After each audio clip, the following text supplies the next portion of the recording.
Faith and heaven. As I discussed in the anti-intellectual section, faith is frequently used to shut down thoughts and doubts, but it's also used to earn rewards.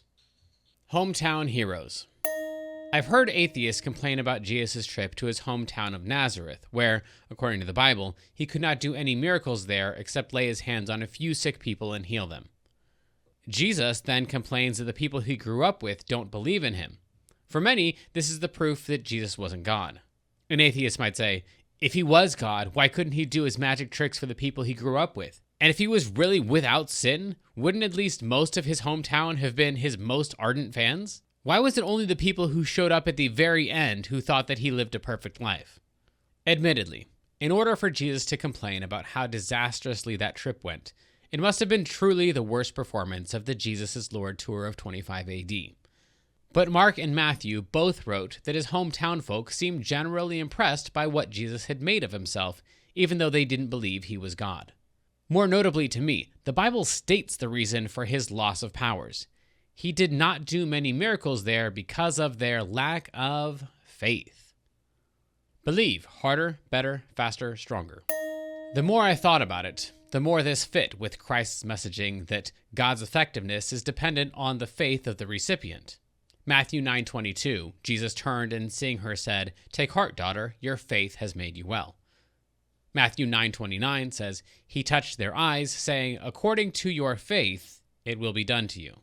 In Matthew 21:21 through 22, he said to them, "You failed because of your little faith. For truly, I say to you, if you have faith, nothing will be impossible for you." Matthew 17:20 says, "Whatever you ask in prayer, you will receive if you have faith." Mark 10:52 says, "And Jesus said to him, go your way, your faith has made you well. And immediately he recovered his sight and followed him on the way." Luke 17:19 says, "And he said to him, rise and go your way, your faith has made you well." Luke 18:42, "And Jesus said to him, recover your sight, your faith has made you well." John 11:40, Jesus said to her, "Did I not tell you that if you believed, you would see the glory of God?" John 14:12 says, "Truly, truly, I say to you, whoever believes in me will also do the works that I do, and greater works than these will he do." Finally, John 20:29 says, Jesus said to him, "Have you believed because you have seen me? Blessed are those who have not seen me and yet have believed." In fact, God is eager to bless us in all kinds of ways. In Matthew 7:11, Jesus says, "If you, being evil, know how to give good gifts to your children, how much more will your Father who is in heaven give good things to ask him?" So, why don't we get the good things we request from our eager Father? You guessed it. James 1:4 through 8 says, "Ask in faith, with no doubting. For he who doubts is like a wave of the sea, driven and tossed by the wind. For let not that man suppose he will receive anything from the Lord. He is a double-minded man, unstable in all his ways." To be fair, it also might be because you're a selfish enemy of God. James 4:3 through 4 says, "When you ask, you do not receive because you ask with wrong motives, that you may spend what you get on your pleasures. You adulterous people, don't you know that friendship with the world means enmity with God? Therefore, anyone who chooses to be a friend of the world becomes an enemy of God." As Christians, we sure hope our problems are due to a lack of faith, rather than being unknowingly evil. So we try harder to have more faith, sooner, no matter the circumstances. In fact, I recall that when the disciples were facing a scary situation and called out to Jesus in faith, "Lord, save us," his immediate response, even before fixing the situation, was to castigate them, not even for their doubt, but merely for their fear. He said, "Why are you fearful, O ye of little faith?" Apparently, even if you believe God can save you, the involuntary functions of the God-created adrenal cortex in a fight or flight situation are sufficient for God to be disappointed in you, because if you really believed... Once again, I don't think I would have been willing to state that so bluntly before. But I also don't think I would have denied that it was fundamentally supported throughout the New Testament. And I've only focused on the quotes from Jesus. The rest of the New Testament authors drive the point home even harder, promising rewards for believing and greater rewards for those who believe with even less evidence, and blaming a lack of results on a lack of faith. In fact, I think if you look up verses about faith, you'll find the vast majority of them are in the New Testament. hurry up and believe harder seems to be less of an imperative of Judaism and more of Christianity, and honestly, most new and novel cults. I think this is because Judaism emphasizes faith as trust in God, fidelity to his commandments, and adherence to Jewish teachings and practices. Christianity, on the other hand, seems to view faith as its own character trait, a force of believing and a commitment to Christian ideas, and a basis for God's rewards and power. This would fit with the early church's attempt to add this new religion to the ancient Jewish tradition. Yeah, we're basically the same as the Jews, and we know this new addition seems hard to believe, but you just have to believe harder if you want to get to heaven. This would also explain James's attempted marriage of the Jewish and Christian ideas of faith when he insists that faith and works are exactly equally important. And you don't even have to go to the lengths of the modern prosperity gospel to know how this emphasis continues into modern Christianity, where some have the audacity to actually use the moniker faith healer, healing people who have faith and blessing people who combine faith and works through their financial donations. Throughout our Christian history, it would seem the people who have believed the hardest and gave the greatest percentage of their possessions were the ones who were promised the greatest rewards. Happy Endings, Part 1. As is often the case in deconstruction, my theology of heaven probably started to weaken with goofy curiosities, like who brings to justice the cheaters in the animal kingdom? When does that lion get his comeuppance for suffocating the innocent daughter of that nice antelope? Who consoles the dolphins after they're raped by each other? As is often the case in deconstruction, another idea from my Christianity was headed straight for a collision with those goofy ideas, and I had no idea. When a church member was gravely harmed by another person, part of the church's version of consolation was, you must forgive the offender and give them to God. He will punish them much more harshly than you ever could. You serve a great big God. For the sake of simplicity, I'll ignore this deadly emotional disease of forced forgiveness and the rampant, rushed non-processing in the emotional non-life of the majority of Christendom and instead focus on the punishment of sin.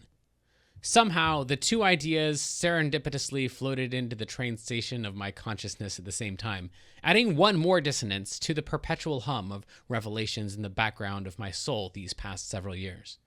And I thought, if no one gets sent to burn forever in hell when an unrepentant chimp intentionally assaults a human child, why must God change his justice system when the assailant is also a human? Why must some murders be resolved by the judge, while other murders just evaporate into the ether? Granted, I think that our society should keep dangerous humans, apes, and dolphins from their preferred human targets.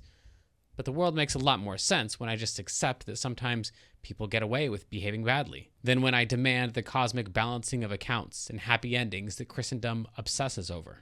I still want happy endings, but the world makes more sense when I accept that they are not an inherent part of the plan of the universe. Detour into punishments and rewards. To give a younger, more certain version of me his due, I think he would have said that Jesus paid the debt not for the loss of life, but the stain on the soul. The damned don't go to hell just for that murder, but for their greater sin of rejecting God. And God will forgive all the sins of all who accept his free gift. Sin is a uniquely human action, so it uniquely requires forgiveness. But if the act isn't a sin across species, it seems like the real sin is existing as a human. Zebras don't lose God's favor when they miss the mark of being a perfect example of a zebra. Monkeys don't burn in eternal torment when they miss the mark of being a perfect monkey. It's only our species that find ourselves in a lake of fire for failure to perfectly follow a modern Christian interpretation of ancient laws, unless we handle those failures in the very specific manner prescribed by the Christian Church's interpretation of those ancient laws, namely inviting Jesus into our hearts and continuing to follow their continually evolving interpretation of his commands so we can become mature in the Lord, which means a longer and longer list of details behind that initial contract with Jesus, and more complete indoctrination by the church, which I mean literally and not derogatorily. I'm told that animals do not have this hurdle because animals don't have souls and spirits. The claim is that animals are only reacting to their instincts, fears, hormones, and environments, whereas humans are responsible for our sins because we have free will to choose whatever we want. and we are supposedly not largely reacting to our subconscious instincts, fears, hormones, and environments, thanks to the power of the Holy Spirit, which is only imparted to us after we've already sinned and asked for forgiveness. At one point in my life, I would have told you that I was actually grateful for this unique position. I would have said, sure, hell is bad, but it's just a necessary byproduct of this incredible opportunity to live with God forever in heaven and infinite bliss. Being born into the eternal destiny of either heaven or hell is a great honor and privilege. If pressed, I would have also admitted that it seemed God had set up this great privilege so the vast majority of those who were so honored ended up in eternal torment. But that was their fault. Happy Endings, Part 2. The real theological deconstruction happened when I started employing this new perspective that sometimes bad things just happen and there's no promise of a happy ending. Before, I would have demanded that anyone who believes such an idea was hopeless, despondent, and depressed. Even if they claimed they weren't, I probably would have tried to convince them that they were. Before, I would have said that their ideas were dangerous and their approach to life was destructive. Before, I was trained that heaven and hell were the sole hope of humanity, the strength to continue, and the basis of justice. But, disappointingly, I found myself to be such a better person when I acted as if happy endings weren't promised. Instead of lacking compassion, hope, and strength, I found so much more of it was available outside of Christendom. I was more compassionate and present with victims when I wasn't sure it was all going to be made right in the end. Some things just suck. I was more empathetic when I no longer possessed the dismissive gospel, there's a reason that God has allowed this, and you shouldn't worry because he'll have the final word. And I'm even more concerned about protecting the vulnerable when I don't believe that it's all going to shake out no matter what I do. Everything that was promised to be contained only in the faith was only truly available outside of the faith. At least that's how it's worked out for me, and that's how I've seen it work out for others. At places like funerals or hospitals or a therapist's office, those outside of Christendom offer comfort, while evangelicals are making reprehensibly traumatic proclamations. In my experience, non-Christians are free to say, this really sucks, while Christians say, this is all part of God's perfect plan. Non-Christians are free to say, this is upsetting, while Christians say, let not your heart be troubled. Non-Christians are free to say, whatever you're feeling is okay, while Christians say, let God's peace enfold you. Non-Christians are free to say, nothing makes this all right, while Christians say, God will give you peace in every situation. Non-Christians are free to say, it's normal to be sad, while Christians say, lift up your head.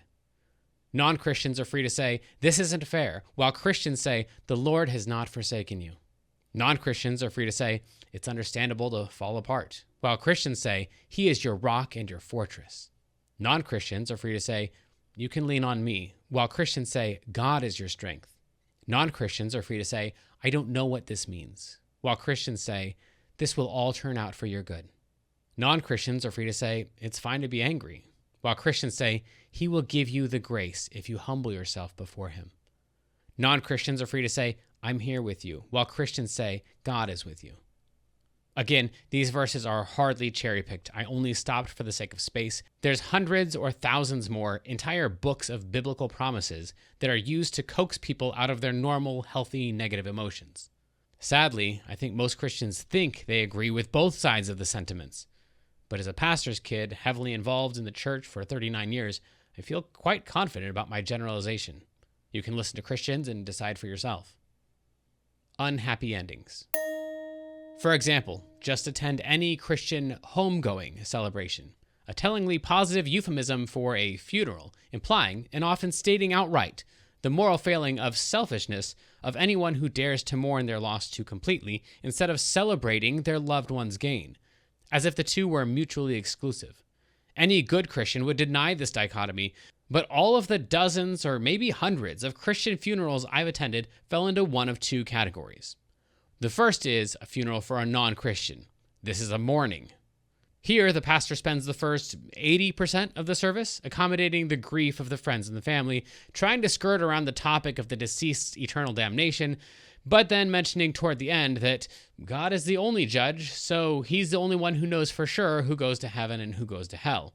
So maybe your loved one isn't in eternal torment at this very moment. And then he adds, but there is a way to be sure of your eternal destiny.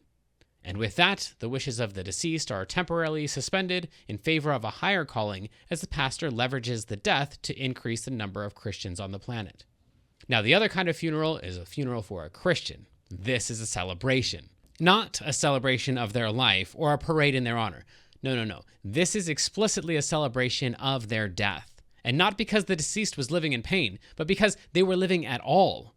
A jealous tone can be heard in the pastor's voice as they describe how much better it is to be dead than to live on earth.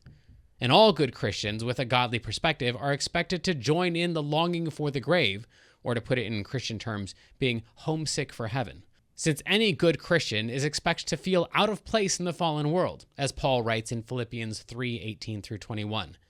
Many live as enemies of the cross, but our citizenship is in heaven.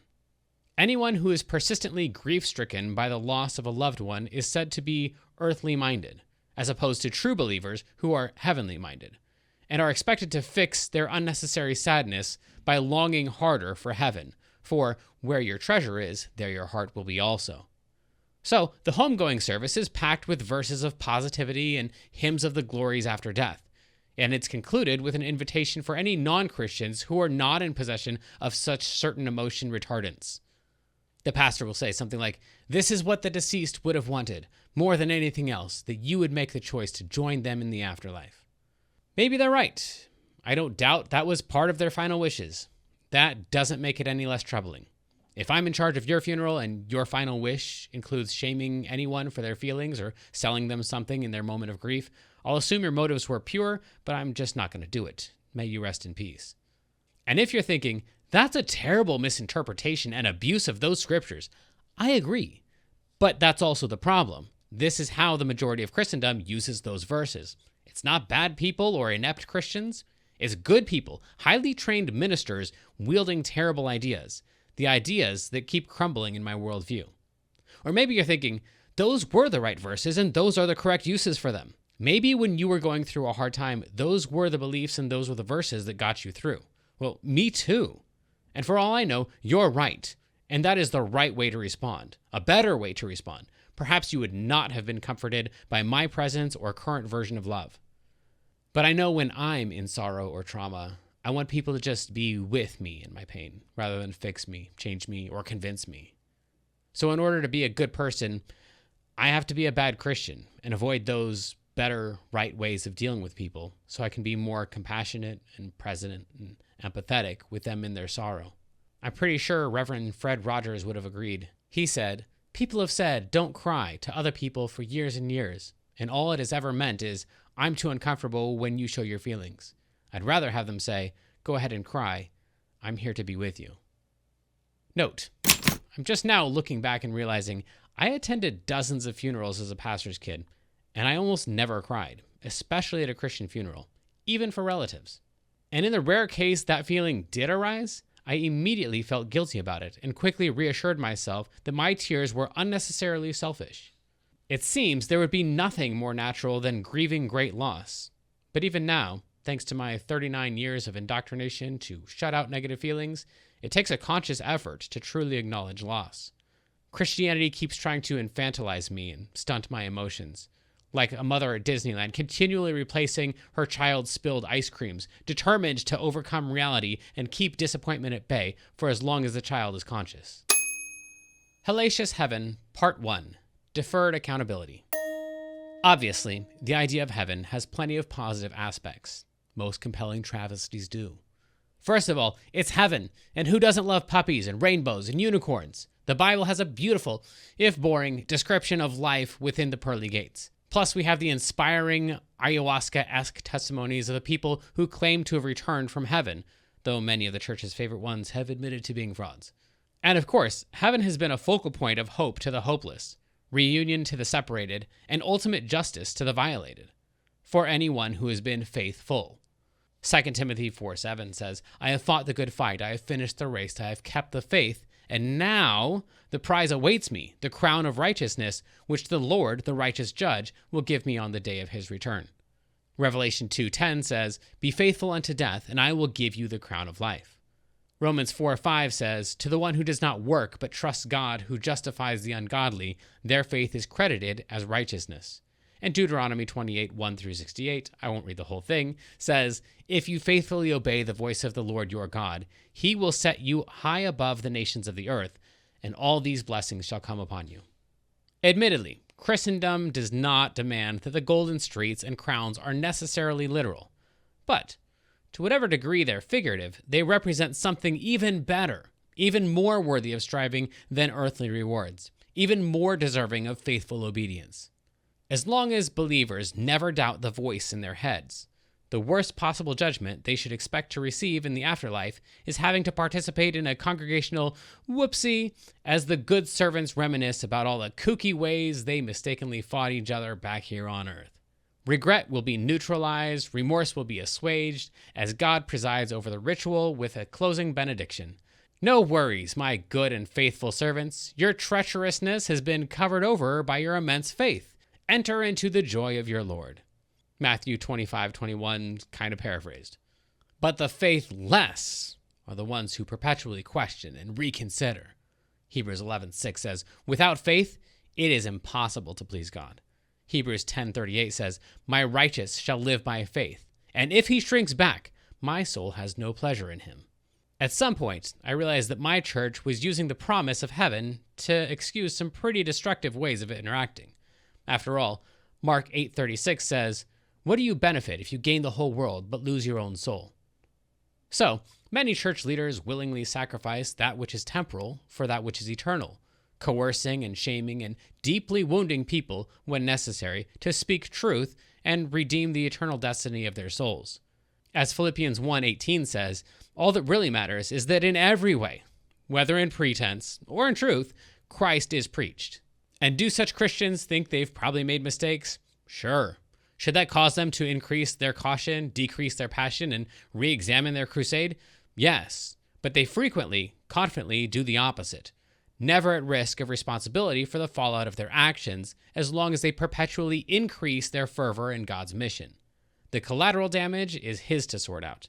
If God ordered it, he'll reward it. That settles it. Anyone who gets hurt will have to take it up with God. Of course, none of this actually addresses the existence of heaven, but it did help me realize that a life hack for me to lead a more ethical life was to at least pretend I did not believe in heaven. Hellacious Heaven, Part 2, Love Procrastination. The misuse of heaven is not merely a hypothetical debate, but the precise way I've seen this theology play out in the church. Again, not for all self-proclaimed Christians, but frequently enough for me to be comfortable with this generalization as echoed by what I believe is a majority of Christian pastors who could be quoted condemning the church for its lack of love. A sermon that is usually intended as like an internal memo or a "we're not like your previous church" experience advertisement rather than an admission of widespread failure, since their particular church could just use a little boost in this area and probably financial support for a new ministry, unlike the Western Church, which, as a whole, was in grave shape. I've lost so many Christian friends, mostly good people, a few great people, through the years as they learned that I had questions about parts of our particular brand of Christianity. Many times I've been told, and recognize the speech as I used to give it myself, "I don't want to argue with you about God, but based on what you're saying your beliefs are, I don't think I can really have any fellowship with you because I've dedicated my life to ministering with fellow believers. I'm not judging you. If you truly are following God, I'll see you again in heaven. But until then, I'll be praying for you. And if you ever decide to come back into the fold, I would love to resume my relationship with you." And with that, tragically, we cease to be friends and family. For this is the same reasoning by which I also find myself estranged from my own family of origin. If there is no afterlife, the loss of relationship with these people is a deep tragedy and must urgently be remedied. If the church is right about the afterlife, all the loss in relationship between Christians is just a short blip of collateral misunderstanding that will be clarified and restored for all eternity. The message is, maybe I'll be sorry about that when we all get to heaven, but probably you'll be sorry about it too. I guess we'll see. No need to worry about it for now. Back to God's mission. I do love the idea of reuniting in the afterlife with every Christian I ever lost. So I wish heaven to be real. But I'm quite sure that if my friends and family weren't promised eternal life, they could try harder to do better in this life. So regardless of my actual beliefs, I've once again found that the less I act like heaven is real, that this life is all we have, the better person I am. I'm more immediately forgiving and giving, not for a future reward, but for the present sake of my siblings in this species and on this planet. Because life's too short for idiotic pettiness. But there's no such thing as life's too short when you're sure you'll live forever.